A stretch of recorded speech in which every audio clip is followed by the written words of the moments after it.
As usual, Apple has taken our breath away with the reveal of a redesigned HomePod known as HomePod 2nd Gen. It's Apple's newest addition to the Smart Hub family and the big brother of HomePod Mini.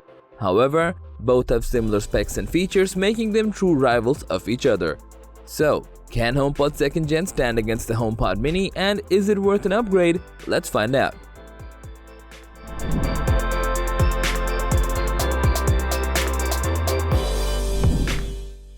Starting with the design, since Apple developed both, they still have some significant differences. The HomePod 2 has a similar appearance to the original HomePod, but it's larger in size compared to the HomePod Mini, well, for obvious reasons. The HomePod Mini is smaller, more compact, and more budget-friendly than the HomePod 2.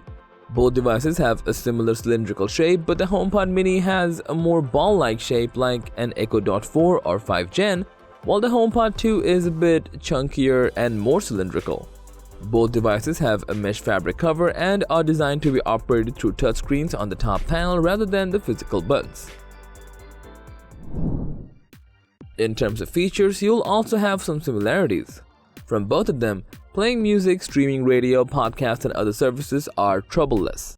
And of course, you can rely on Siri for voice command, forecast, news, schedules, and many more. Oh, another thing, as both support AirPlay 2, you can pair multiple HomePods including Mini to create a multi-room system and enjoy stereo sound like theaters right at your home. Plus, HomePod 2 is packed with S7 chipset and room sensing tech to spice up the music beats.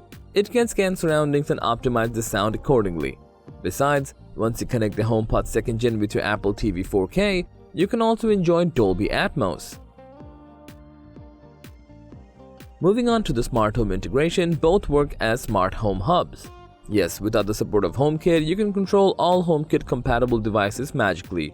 With full joy, we really like that both have temperature and humidity sensors, but only the 2nd generation HomePod can detect certain noises like the sound of firm or carbon monoxide alarms. Even in the upcoming spring update, HomePod will be able to detect the sound of a break-in, giving you more options to stay relaxed. When it comes to these two premium smart speakers, one of the main factors to take into account is their cost. It's clear that the HomePod Mini is more cost-effective when compared to the HomePod 2nd generation. Currently, the HomePod Mini is available for just $99, and it comes in 5 different colors such as space gray, blue, white, yellow, and orange. On the other hand, the HomePod 2nd Gen is more pricey as it's available for $299 and it only comes in 2 color options, white and midnight. Besides the small few exceptions, the HomePod Mini provides most of the features of the HomePod. Rather than Mini's significantly inexpensive price tag, the more expensive HomePod 2nd Gen's slightly better sound and quality, making it clear winner between the two. So it's pretty safe to say that if you don't plan on using a smart speaker to listen to much music but rather want it for smart features, the Mini is the way to go. And if you do intend to use a smart speaker as more of a speaker, you may end up better served by spending the extra cash on the HomePod 2nd Gen. So that was all about the HomePod 2nd Gen versus HomePod Mini. Thanks for watching this video. Like, comment, and share with your friends if you find this video to be helpful. And don't forget to subscribe to our channel if you want more videos like this on your feed.